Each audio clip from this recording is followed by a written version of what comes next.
How you doing, YouTube? Matt Massive Beer Reviews. There's going to be a day comes where I stop saying, how are you doing, YouTube? It's going to happen because I'll move to a different platform or something like that.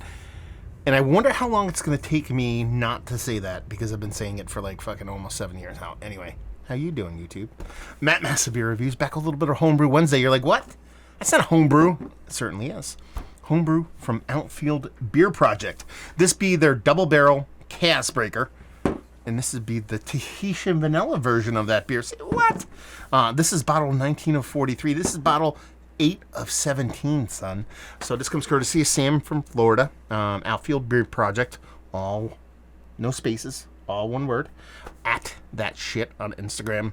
I'm going to read to you guys what these beers are because that's all you really get in the label. Actually, you don't, because it has more on it. Anyway, it's a 30% ABV Imperial Stout aged in maple brandy barrels and bourbon barrels. So what he says is the Case Breaker is the base, is a more of a hybrid, new school, old school Imperial Stout. It takes the modern chocolate forward, thick body. And to that adds enough roasted malt character to rein in and bring in balance.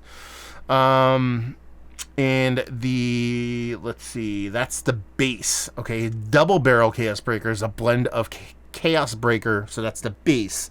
It's a blend of that beer that was aged words are hard. Batch 3 of that. So the batch 3 of the base was aged for 5 months in reservoir bourbon barrel, and then batch 4 of the base was aged for 5 months in apple brandy barrels. Okay, and the Tahitian vanilla double barrel Chaos Breaker is the DB Chaos Breaker conditioned on Tahitian vanilla beans at a rate of 1 bean per gallon. So you have a kind of what looks so a bit of a chocolate thick body stout with enough roasted malt character to bring balance to that sweetness. And you're talking about taking that base, aging it in bourbon barrels for a couple of years, taking that base, aging it in apple brandy barrels. Done. Blended. Tahitian vanilla. 1 bean per gallon, I think it is. Let's just dive into it. We got wax to cut into, so I'm excited for this. I'll let you know a secret that might not be too secretive. These come from Florida. Who would have thunk it? Big, huge barrel-aged stouts come from Florida. I get it, I guess, but I never really got it because it's like, hot and humid and it sucks. Why the hell do you want to drink double barrel-aged stout? Why? Because you should always drink double barrel-aged stout. That's why. So, label-wise, it's cool. Ghetto. I like the writing of Tahitian vanilla on this thing.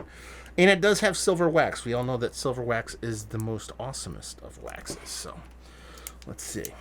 Throw these glasses up here. See if we can get a relatively decent double pour out of these two suckers. Barrel-aged homebrew.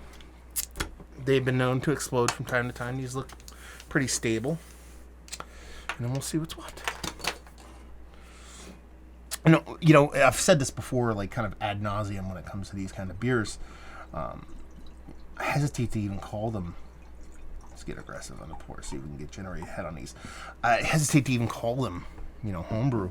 These homebrew folks tend to get kind of crazy when it comes to like quality of the bottling and the whole nine, to where it's like just feels even weird calling it homebrew. Anyway, yeah, look at that. Big, huge stout. Not much of it had to be found, but you're talking about a double barrel-aged stout, adjuncts over here, blending stuff going on, so I'm not going to sit there and get too poopy on it. The thing I do dig about it, and this is the difference that you can perceive on camera that sometimes I don't say, it's not still, it's not flat. You got that nice tight ring around the edge of the beer, so there's carbonation in it, just not aggressive carbonated. When you're talking about a 13% thick stout, it's not going to be that. But when you get that nice little ring there, you have something there, carbonation in the beer itself, even though you didn't generate a huge head on it. But they look exactly the same. They're not going to look all that different. One has vanilla, one does not. Let's just dive into the base nose. The bourbon is by far and away the most dominating portion of the show here. There's a little tinge of heat to it, not in a negative way, but it has this big bourbon characteristic on top of this thick, rich. It's not baker's chocolate level kind of chocolate. It's not milk chocolate, but there's a sweetened chocolate component to it from that roasted malt that just gives you this big, just burliness to it. I think there's going to be a decent bittering to this beer. It's not just going to be sweet on sweet on sweet. I hope that too, but that's the way that one kind of comes off. So definitely bourbon dominated. I'm not getting a huge apple brandy out of it, but I'll also say this, it does have an extra sweetness to it. That could be the apple brandy coming through. So let's dive into the vanilla side. Very vanilla, not over the top. Probably, at least on the nose, the vanilla comes off the way I like vanilla comes off in stouts. It's dominating. It's definitely heaps and bounds above the bourbon in here. So while the bourbon is the biggest component over here, and it's still present over here, it's decently below the way that vanilla comes off over here. And the vanilla comes off very nice, very organic. It doesn't come off like super sweet or confectionery. It's kind of organic kind of vanilla, and that's the way it should be. You know, you're double barrel aged bourbon maple brandy barrel. Over here, the vanilla, there's a distinct difference between the two as far as nose goes. We're off to a very good start, so let's just dive in. Base. Cheers.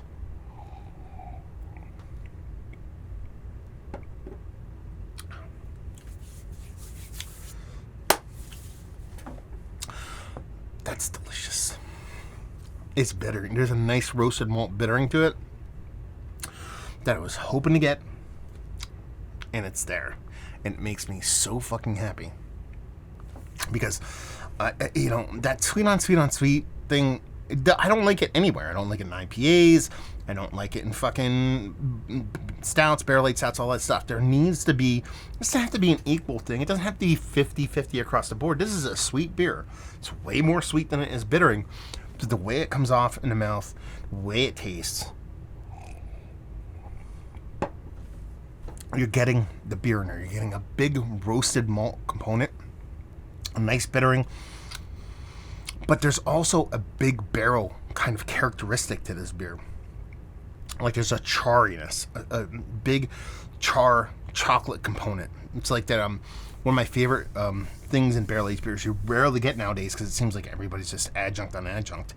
When it comes to barrel aged beers, is like I'd always called it like take a nice kind of like, I know it sounds disgusting, but take like a charred piece of wood and rub it with chocolate. That's kind of what I love when it comes to like OG barrel aged beer, and you're definitely getting that here.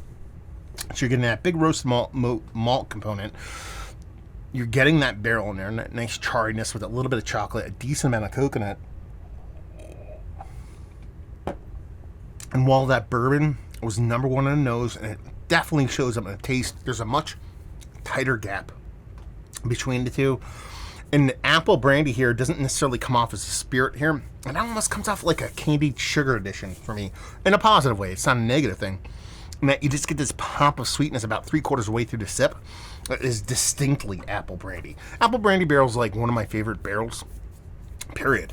And to see it show up here in a unique way, and that 3/4 of the way through the actual taste of the beer is very fun. This is a very good beer. This is like really, really good stout. And he was talking about on here, he actually goes in, emphasizes that the base is kind of like a mix of hybrid of new school and old school, and it's very much that. In that the way you get this, I'm trying to pick apart. So the roastiness of the stout, old school. It's a lot more old school than new school, man. But there's new school kind of tendencies to it, and the way it kind of comes off sweet. Maybe the Tahitian vanilla is going to be a little bit more of that, but it does remind me more of an old school imperial stout, like a big burly kind of old school, almost like an aged Russian imperial barrel aged Russian imperial stout age, because there's a big bittering component in the actual stout itself, which can hold up to all the sweetness, which is very, very cool. But yeah, delicious stuff. Very old school in the way the barreling comes off. So let's dive into the vanilla. Cheers.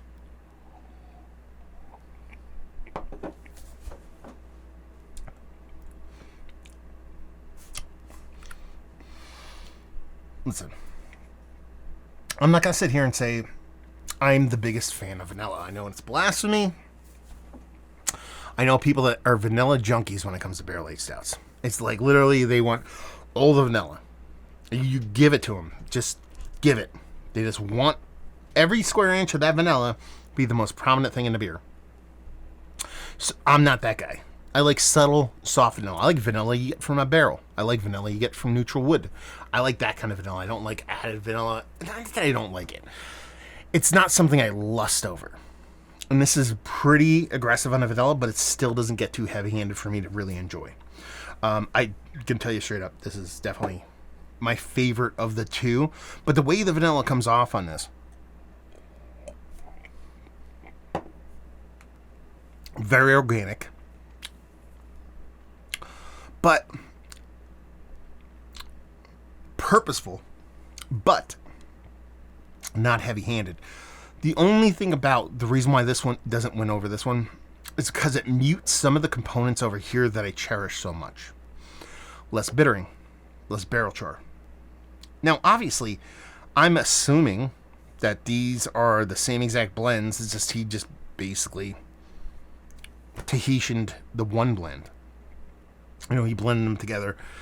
Tahitian being the one, bottled the other, yada yada. If I'm wrong, please correct me. So, within reason, the same level of blending and impact on this is represented over here. So that vanilla just dominates a little much and kind of pushes down that bittering from the roasted malt, pushes down that charry barrelness, which I love so much, and even kind of mutes that apple brandy pop that I get on this one about 3/4 of the way through the sip. Now, all those things are still there, but they're just lost in a little bit more noise, if that makes any sense.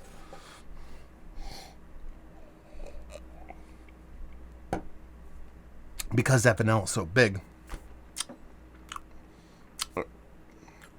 because that vanilla is bigger, I shouldn't say so big, because again, I keep wanting to hammer home the point that it's not just a vanilla bomb, even though it's a very representative of the vanilla. It's just not all vanilla. I miss that little kind of little bittering, little old school side. So this is definitely kind of new school. And that's where this one's a hefty dose of new school, a hefty dose of old school. This is a hefty dose of old school with a dollop of new school. And going back to it, it's such a fun ride. These are great beers, man. And honestly, you know, when people send me beers, you've watched, you know, Brewster's beers that I've done before. That's kind of how we hooked up. And I don't gush over beers for the sake of gushing. That's not what I do. You know, I try to find constructive criticism. And it's hard pressed sometimes to find them. Especially now, man. Homebrew, it's like I said at the get, it's really hard to even just say these are homebrew beers, from the presentation to how just the beers are made in the whole nine. This is commercial level stuff, you know? So you try to find, like, constructive criticism on these. And honestly, over here, very, very hard for me to find personally on the way I like things, something negative to say about it. There's no thing as far as negative off flavors. There's nothing. It has a really beautiful mouthfeel to it. It shows me the beer very aggressively while still showcasing those adjuncts. And just gives me all the things that I hold so dear. That barrel char, that bittering and roasted malt with that apple brandy barrel and the bourbon. It just ends up being a fucking fantastic stout. Over here, it's just that vanilla addition. But that's a personal choice. That's what I dig about beer. It's not necessarily like this beer's garbage. This one is good. It's more like I prefer vanilla to be a little bit smaller. I'm the minority in that case. Most people probably appreciate the vanilla level on this. But I like this one over here just because it lacks that blocker. That vanilla muting those other flavors I find absolutely fantastic. Great beers. I wish there was more shit to say about them. I wish I could make fun of them or do something like that, but there are not. But one last thing to do, though, because we gotta. Because it's called science. And this is probably going to be the best of the both, because I assume I'm going to get a softer vanilla character. We'll see what's what. I've been wrong before. Cheers.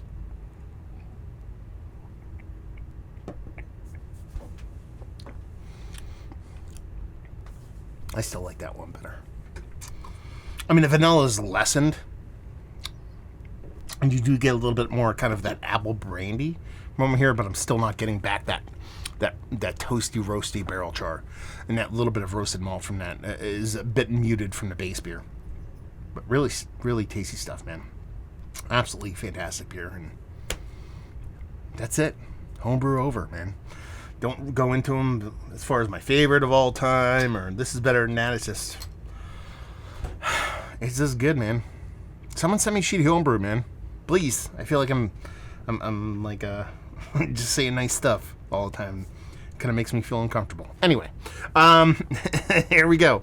So hopefully you guys enjoyed this homebrew review. Yeah. Like I said, get at Outfield Beer Project. Well, at in front of that. You can find them on the Instagrams and everywhere else on the internet. It's out there on Untappd too. So go check that out.